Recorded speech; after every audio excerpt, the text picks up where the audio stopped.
ಮುಂದಿನ ಪ್ರಸ್ತುತಿ ಕುಮಾರಿ ಧನ್ವಿ ಇವರಿಂದ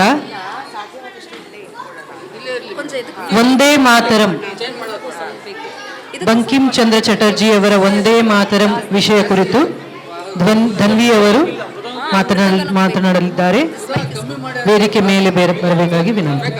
ಎಲ್ಲರಿಗೂ ನಮಸ್ತೆ. ನಾನು ಧನ್ವಿ, ಮಾರ್ಕಂಡೇಯ ಪರಿಸರ 4ನೇ ತರಗತಿ. ವಂದೇ ಮಾತರಂ ಹುಟ್ಟಿದ್ದು ಹೇಗೆ? ವಂದೇ ಮಾತರಂ ರಾಷ್ಟ್ರಗೀತೆನ ಹಾಡ ಗೀತೆನ ವಂದೇ ಮಾತರಂ ರಾಷ್ಟ್ರಗೀತೆ. ವಂದೇ ಮಾತರಂ ಹುಟ್ಟಿದ್ದು ಹೇಗೆ ಅಂತ ತಿಳ್ಕೊಬೇಕು ಅಂದರೆ ಸ್ವಲ್ಪ ನಾವು ಬಂಕಿಮರ ಬಗ್ಗೆ ತಿಳ್ಕೊಬೇಕು. ಅದಕ್ಕೆ ಈಗ ನಾನು ಬಂಕಿಮರ ಬಗ್ಗೆನೂ ಸ್ವಲ್ಪ ತಿಳಿಸ್ಕೊಡ್ತೀನಿ. ಬಂಕಿಮ್ ಅವರು ಮೂಲತಃ ಬೆಂಗಾಲಿಯವರು.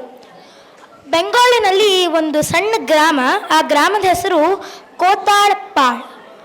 ಅವರು ತುಂಬ ಪ್ರತಿಭಾವಂತರಾಗಿದ್ದರು. ಅವರು ತುಂಬ ಲೆಜೆಂಡ್ ಆಗಿದ್ದರು.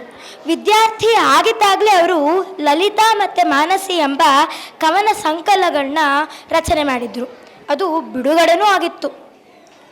ಒಮ್ಮೆ ರಾಮಕೃಷ್ಣರು ಬಂಕಿಮರ ಕೇಳಿದರು, ಬಂಕಿಮ, ನೀನು ಬಂಕಿಮ ಆದದ್ದು ಯಾಕೆ? ಬಂಕಿಮ ಅಂದರೆ ಬಾಗೋದು. ಅದಕ್ಕೆ ಅವ್ರು ಹೇಳಿದ್ರು, ಬ್ರಿಟಿಷರ ಬೂಟಿನ ಏಟಿನಿಂದ ನಾನು ಬಾಗಿದ್ದೇನೆ. ಆದಮೇಲೆ ಅವ್ರ ಕೆಲಸಕ್ಕೆ ಹೋಗೋ ವಯಸ್ಸಾಯಿತು. ಕೆಲಸಕ್ಕೆ ಹೋಗ್ತಾಯಿದ್ರು. ಅವ್ರ ಕೆಲಸ ಇದ್ದಿದ್ದು ಕೋಲ್ಕತ್ತಾ. ಒಮ್ಮೆ ರಜೆ ಬಂತು ಅವ್ರಿಗೆ. ಆಗ ಅವ್ರು ಹಳ್ಳಿಗೆ ಹೋಗ್ತಾಯಿದ್ರು. ಆಗ ಟ್ರೈನ್ ಹತ್ತು ಕೂತಿದ್ರು. ಸಿಟಿ ಪ್ರಯಾಣ ಮುಗೀತು. ಕಾರ್ತಿಕ ಮಾಸ, ಶರದೃತು, ಒಳ್ಳೆ ಮಳೆ ಆಗಿತ್ತು. ಹಚ್ಚ ಹಸಿರು ನದಿ ಜಲಪಾತಗಳು ತುಂಬಿ ಹರಿತಾ ಇತ್ತು. ಪ್ರಕೃತಿಯಲ್ಲೇ ಮೈಮರೆತರು ಬಂಕಿಮರು. ಕೇರಳದಿಂದ ಕಾಶ್ಮೀರದ ತನಕ ತಾಯಿ ಭಾರತಾಂಬೆ ಅವರ ಒಳಗಣ್ಣಿಗೆ ಸಾಕ್ಷಾತ್ಕಾರವಾಯಿತು. ಆಗ ಅವ್ರು ಹೇಳಿದ್ರು, ಸಸ್ಯ ಶ್ಯಾಮಲ ಮಾತರಂ ವಂದೇ ಮಾತರಂ. ಆದರೆ ತಾಯಿ ದಾಸ್ಯದಲ್ಲಿದ್ದಾಳೆ, ಅವಳು ಅಬಲೆ ಆಗಿದ್ದಾಳೆ. ಆಗ ಹೇಳಿದ್ರು, ಅಭಲಾಕೆನೋ ಮಾಯತೋ ಭಲೆ, ಅಭಲಾಕೆನೋ ಮಾಯತೋ ಭಲೆ. ಆಮೇಲೆ ಅವಳನ್ನ ಹೊಗಳ್ತಾ ಹೋದರು. ಕೋಟಿ ಕೋಟಿ ಕಂಠ ಕಲ ಕಲ ನಿನಾದ ಕರಾಲೆ, ಕೋಟಿ ಕೋಟಿ ಭುಜೈಘೃತ ಕರ ಕರವಾಲೆ. ಅವ್ರ ಹಳ್ಳಿ ಬಂತು. ಟ್ರೈನ್ ಇಳಿದ್ರು. ಮನೆ ಒಳಗೂ ಕಾಲಿಡದೆ ಸೀದಾ ಟೆರೇಸಿನ ಮೇಲೆ ಹೋಗಿ ಕೂತ್ಕೊಂಡ್ರು. ಅವ್ರ ತಂಗಿ ಮಗಂಗೆ ಒಂದು ಹವ್ಯಾಸ ಇತ್ತು. ಏನದು? ಮಾಮ ಎಲ್ಲೇ ಹೋದರೂ ಅವ್ರ ಹಿಂದೆ ಒಂದು ಪುಸ್ತಕ ಪೆನ್ ಹಿಡ್ಕೊಂಡು ಹೋಗ್ತಾಯಿದ್ದು. ಹಾಗೆ ಅವತ್ತಿನ ದಿವಸನೂ ಹಿಡ್ಕೊಂಡು ಹೋದ. ಚಾಪೆ ಹಾಸ್ದ. ಚಂದ್ರ ನೆತ್ತಿ ಮೇಲಿದ್ದ. ಇಬ್ಬರಿಗೂ ನಿದ್ದೆ ಬಂತು. ಮಲ್ಕೊಂಡ್ರು. ತಂಗಿ ಮಗ ಏನೋ ಶಬ್ದ ಆಗ್ತಿದೆಯಲ್ಲ ಅಂತ ಎದ್ದು ಕೂತ್ಕೊಂಡ. ಮಾಮನ ಕಣ್ಣು ಅರ್ಧ ಮುಚ್ಚಿತ್ತು. ಕಣ್ಣಿಂದ ನೀರು ಬರ್ತಾ ಇತ್ತು. ಬಾಯಲ್ಲಿ ಏನೋ ಚಟಪಡಿಸ್ತಾ ಇದ್ರು.